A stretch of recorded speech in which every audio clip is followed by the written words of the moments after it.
Matamgi Manipuri Wari channel asibu tabiriba khwai pumnamakpu taramna okjari.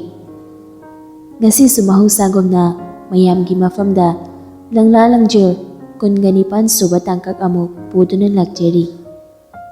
Mayam punna taminarasi. Limbi su phone du paikhalai. Ninsina Mama Hawo Ichabu kari hainbano phone ga tawra isibo. Ima kana kidobo yawbagino punsibana hospital da lay haisbo. Limbi pakhatna ha ima di khangdi aikhoi sanan hairiro. Mani ima Ninse nang amukta thamuhe ima aikhoi sanada phone tawraga hangkigi. Limbi su phone do kakri Ninse di somda phone do da yinglaga pena nokjari. Limbi su pakhatna punsibada call tawi.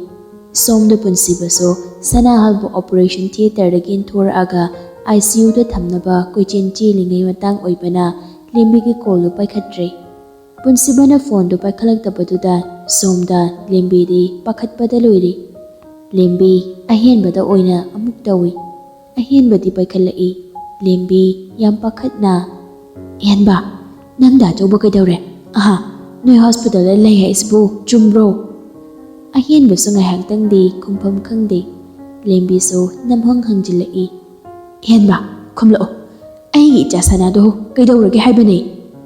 Ahenba su limbi pakhatlani khanduna semjil sajillaga limbi da phajana hairi.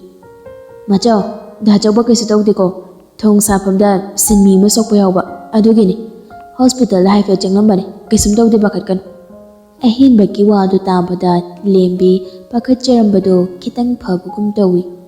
Oho phare phare dudi noina kayam kuina leirakidoino thingene he pungso mari dasila oi majo kuina leiraroi halaknaba tawrage.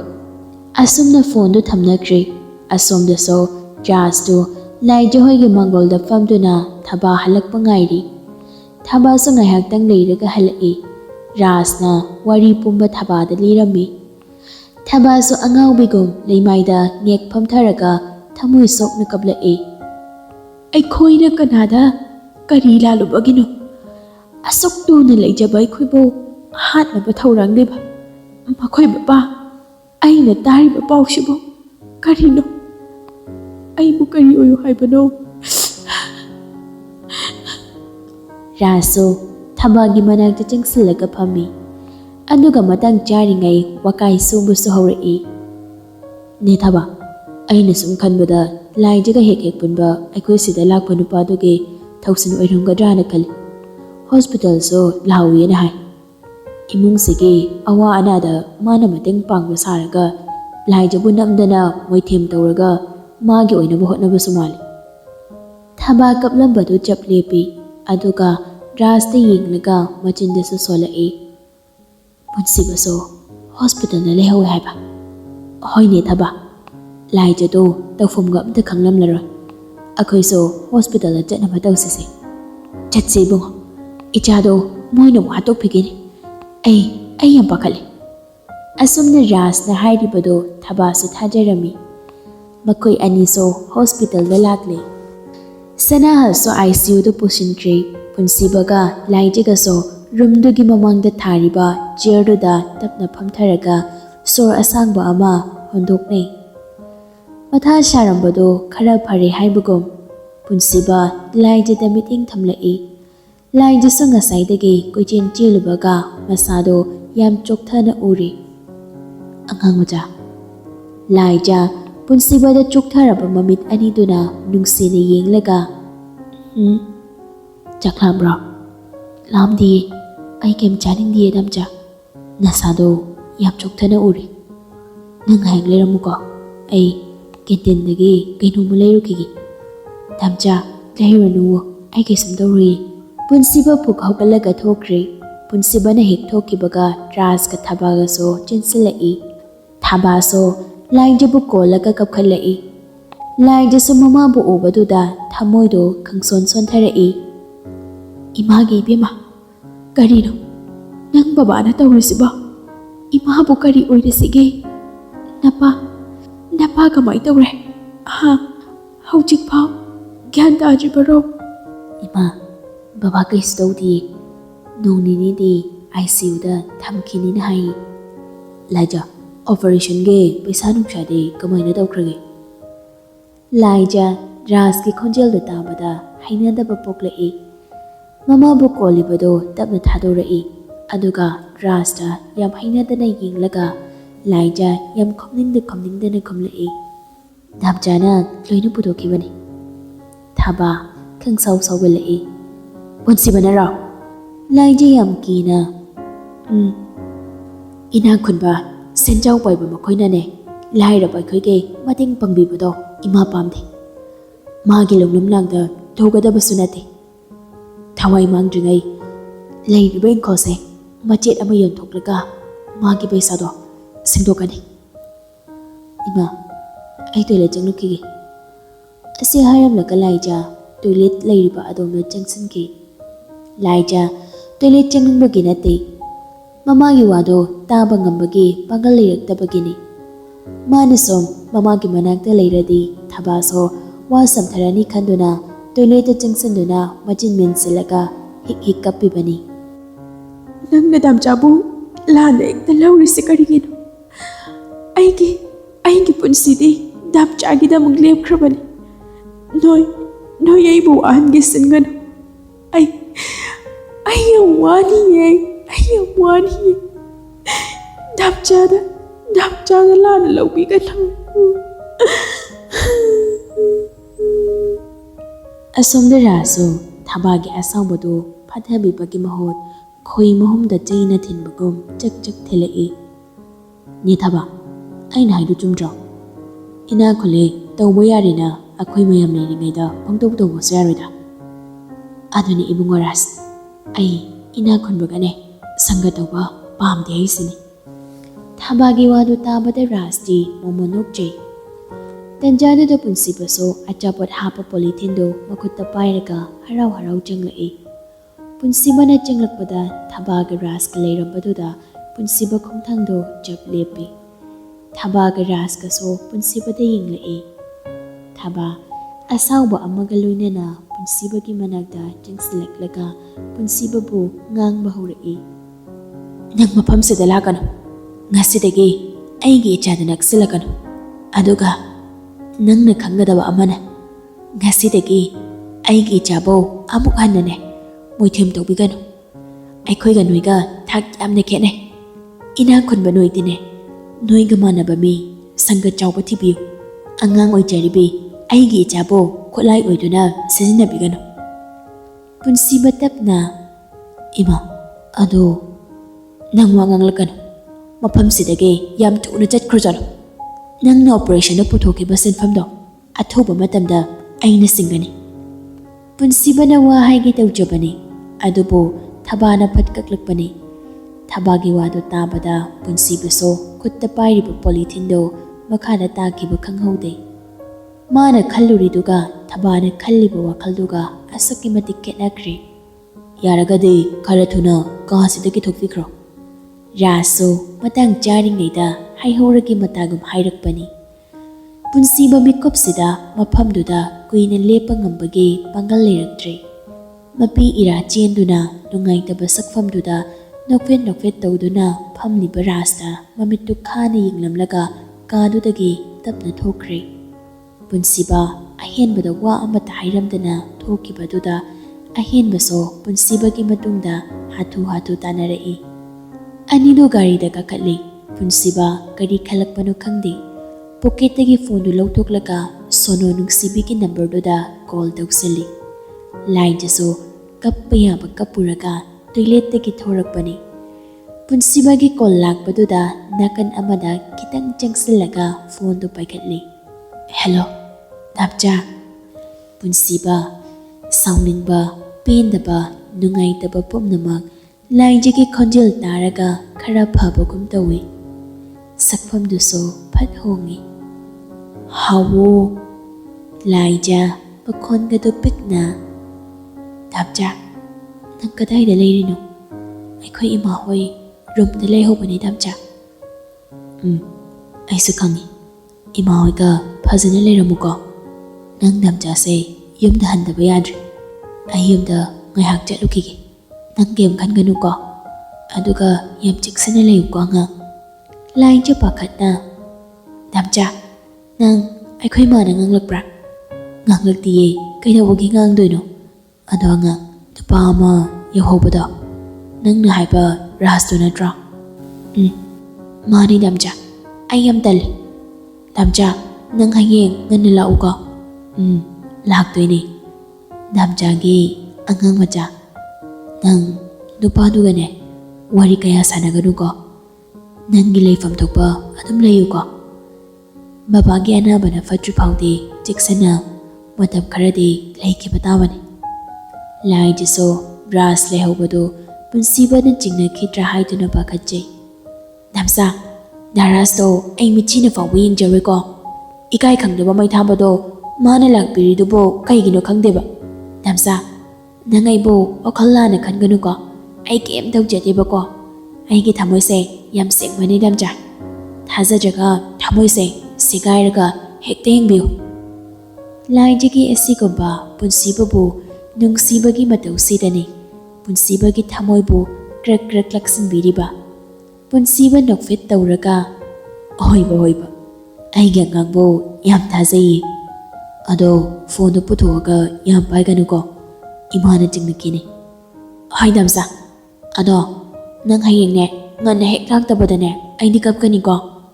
Lakaniye. Ima hoigi manaktane janglojo. Aduda nathanta laigano. Ayumda hanba ngamlodori. Tawriba muongse nga. Phasana chatluko Namcha. Ai kaim tawroiba. Ima hoigi manakta janglageko. Ai thamlageko Namsa. Asi hairaga phone du thamnakri. Lai jaso mama hoigi manakta jinglai. Punsibaga ahinbaga so yumda halai. Punsibagi gari makoldu tamada lembidu tapna thorai. Punsiba so wakalamada ungduna lakpana mama bu hanna yinglamdana imongna changkhige tawi. Lembi so punsibagi mataududa yam ngakna. Sana ngaiko. Punsiba so khongthang du chap lepaga. Kai haige ma. Nangbu kai tawrage. Kaisu tawdeda. Chak chathokna ba tawrasilao. Ima, ai ngasidi chakamna chaningdri. Lembi punsibagi manakta prap changsilaga. Ngaiko. Nangisibo imada sauribro. As imada karigi sauduino. Saudida. Aingonda ngasidi wahamada hairagano. Ima, ayegoina wari sanase. Ai isase yam chokthari. Ngaihakta pothagi. Asi hairamlaga punsibaso magi kana kakhatkri. Lembi sangakna yingduna lehauri. Wakhaldudasu khalli. Aina luhongbagi wa hauduobagi oirisalane. Akoi sanana kasi asukyamna thawaiga nungaitana leirisiba. Lembi so punsibagi mataududa wakhal nungaitri. Punsibaso kada changlakaga sofaduda tapna phamthai. Aduga Ranbirda call tawi. Ranbir so paikhalai. Ranbir paikhalakpaga ahenbasu call tawi. Aduga ahumdo punna conference taraga wari sanari. Punsibana ai tasengna wakhal thokdre. Kari maramgidamag laijabo hanaba thawrang laklibano. Ai sangae. Ado bai. Nanga nungaina daba miga leibro. Ado so laite dabai. Dasauba. Aikoi ge laibak thibade gari doge number thadabadone. Thiba wadoisi. Punsibado ngaihak tumin lei. Ani doso tumin na lei. Ngaihak khalaba matung punsiba khonjalga du tablapna. Bai. Enba. Laijigi mamana haibado chumlakadore. Ai amaga muknabagidamag mara leitraba aige ngangbu sokpane. Aduna taba amata leite. Hoi, oidoine. Nangona tainaba ngamdraga laizada tainaba oiramdoine. Hoine, dachawbada singnabado phongna singnaraone. Moina karigino lotna singnaridubo. Adubu Daranber singnaningai maramdi pak leitida. Aikhoina ngasi phawba leirakpada kanamtaga muknabasu leikidre. Punsiba yam sauna moina hurabanina aiso lemnadi tor thengnaba tarine. Karigino moida loridubo. Ai gangang da sokpadai kagyar matik sunate. Adubu bai, lai jido seksana layu na hayu ko. As, aide ngasai lai jagi matau do yak bayam nungai ti. Ayram mane bai. Ima do na so ay bala na laukre. Nangay su kanjalo nu da bai. Aseng mado nong manatraga nong made kanglakini. Aduga maina kyanta zarak sanida. Adoni bai. Ay so numito ngay ribani. Ay koy tumina laysin bade yahadi ko da so. Punsi ba yam nungay tana. Ay gi punsi sina kyanta rakpadagi. Apo pa ipagi mami dadriba ay gi tamoy sida jakle pa may jakse. Kayso kangdriba ang do gi tamoy da mapakay na bagi may jak kangbado ay ying mangamla. Bai, ay ngasi gi tawdok say lem na kaptara ay namit na kan na pawiyang driba ay gi angang bo asok kan mamay jak pangan ba. Ay yam pende bai, ngasi dagi ay so yam satiba sangi syakdam olani. Noy, ay mo timlukan. Asam na ngayang wari sanaraga phone na thamnakre. Punsiba mahawsagom wakal waraklaba matamda magi wakal ba thimjinbiriba secret box to loktok aga thakpa haurai. Punsiba churup to chingna ngasi thokliba thodok sing mathang ningsingli. Aduga kanana kari maramgi lai japo hana ba tawrakliba no haibagi maram sum thikalakle. Kari khalakpano khangde sofa na nga tharaga famlambado fuk haugatli. Aduga machinda tapna salai. Ngasi nansi na ngona full tawrakpagi maram karigino. Aduga aykoi imana ngasi maram suklay laytana phone tawraibagi maram na kari.